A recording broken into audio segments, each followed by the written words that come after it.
Hello everyone, welcome. आज जिस topic को हम डिस्कस करेंगे वह है भारत का संविधान क्या एक जीवंत दस्तावेज है। संविधान एक जीवंत दस्तावेज, आज इस टॉपिक को हम डिस्कस करेंगे। संविधान एक जीवंत दस्तावेज।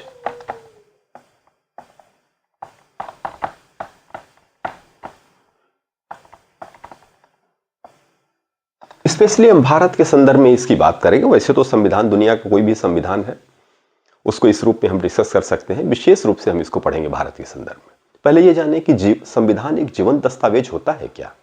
हाँ, होता है। अगर ऐसे देखें तो संविधान तो कागज पे लिखा हुआ एक किताब है।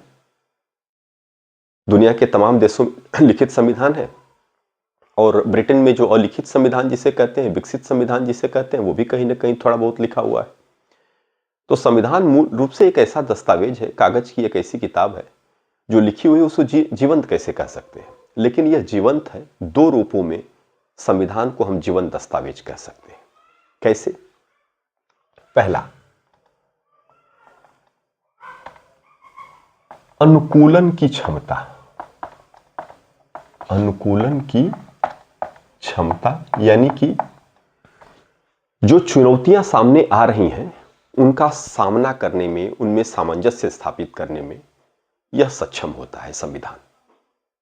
अमूमन कोई डेड चीज है तो वह जो चुनौती आती है उसका सामना कैसे करेगी, लेकिन संविधान जो है इसमें अनुकूलन की क्षमता है, यानी सामंजस्य स्थापित करने की क्षमता है। कह सकते हैं सामंजस्य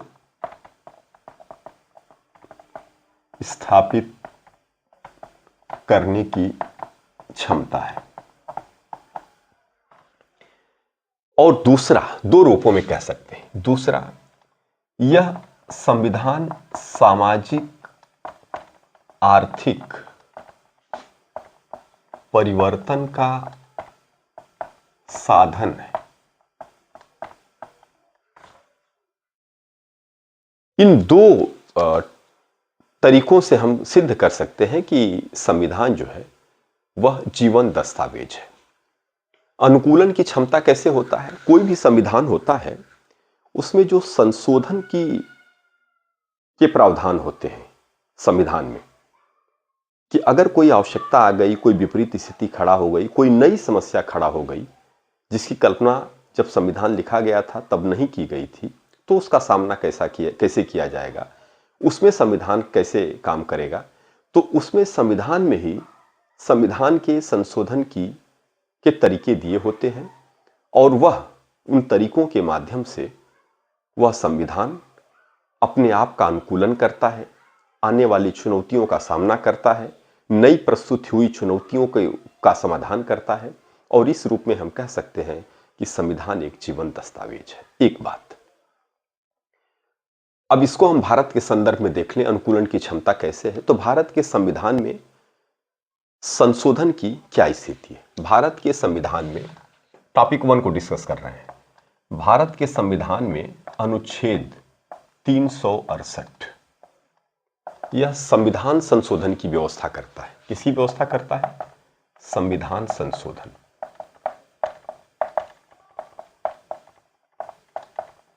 की व्यवस्था करता है। भारत के संविधान में संशोधन कैसे होता है ये जानेंगे। भारत के संविधान में मुख्य रूप से दो तरह से संशोधन होता है। एक, पहला संशोधन क्या है? संशोधन दो तरीके से। एक है संशोधन संसद के विशेष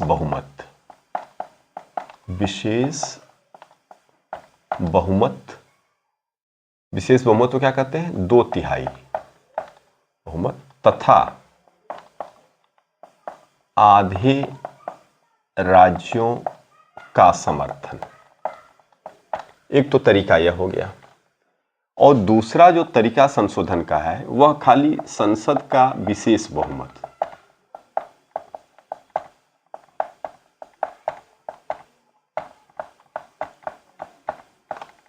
2/3। इन दो तरीकों से भारत के संविधान में संशोधन होता है। अगर आवश्यकता है तो भारत के संविधान के कुछ उपबंध ऐसे हैं जिनमें संसद के 2/3 बहुमत के साथ साथ कम से कम आधे राज्यों के समर्थन की जरूरत पड़ती है। तो ऐसे कौन कौन से प्रावधान हैं? अगर ऐसे प्रावधानों की हम सूची बनाएं तो सर्वोच्च न्यायालय से संबंधित कोई भी विषय है, उसके शक्तियों में परिवर्तन, उसके स्थान में परिवर्तन, उसके ढांचे में परिवर्तन, तो इसमें विशेष बहुमत के साथ आधे राज्य।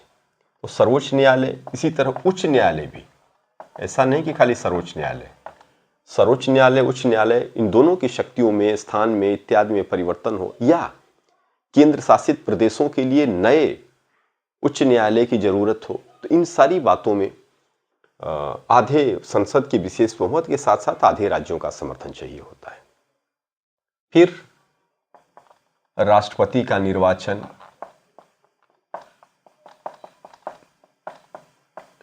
इत्यादि से संबंधित विषय में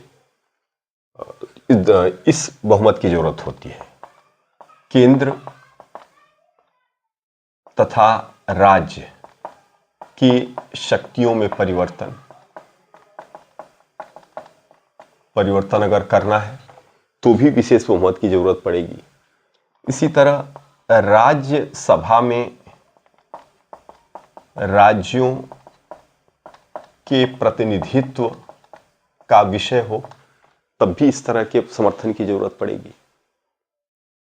तो चौथी अनुसूची, 7वीं अनुसूची और इस तरह की और सारी बातें, इन सब विषयों में संसद के 2/3 बहुमत तथा आधे राज्यों का समर्थन, कम से कम आधे राज्य। तो अब जैसे अभी आपने देखा जीएसटी बिल था, तो ये राज्य और केंद्र के शक्तियों पर कहीं ना कहीं एक फेरबदल था, क्योंकि जो राज्य और केंद्र की वित्तीय शक्तियां हैं उनको ये प्रभावित कर रहा था। तो इसमें आप देखिए आधे राज्यों का समर्थन लिया गया, संसद का 2/3 बहुमत और आधे राज्यों का समर्थन। इस तरह के बातों में इस तरह की जरूरत पड़ती है। इसके अतिरिक्त जितने भी प्रावधान हैं वह सब संसद की विशेष बहुमत से होते हैं।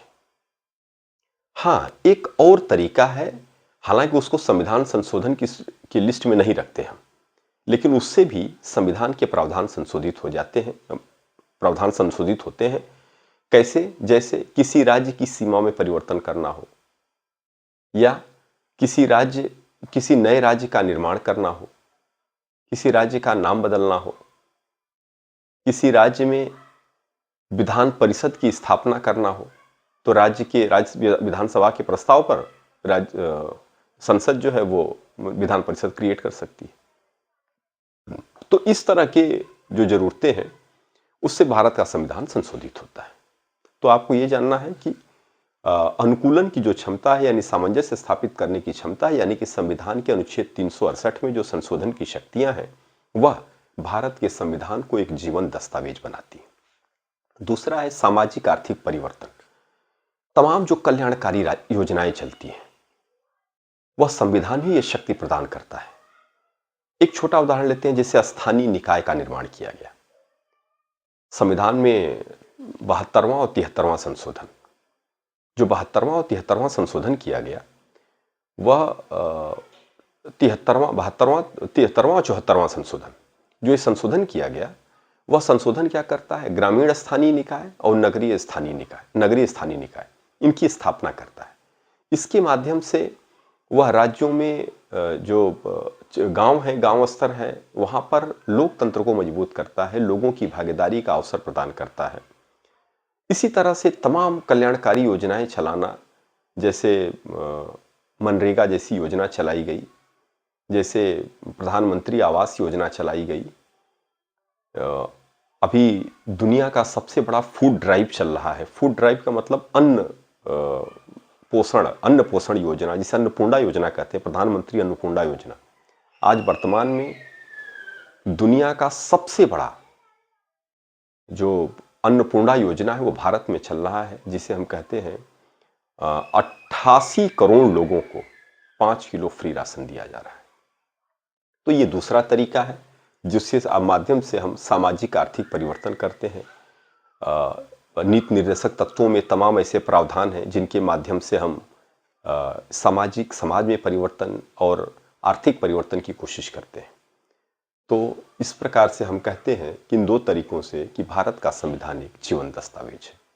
मुझे उम्मीद है आप इससे लाभान्वित होंगे, और कहीं कोई संशय है, कोई प्रश्न है तो आप हमसे पूछेंगे, मैं इसका आंसर करूंगा। Thank you very much.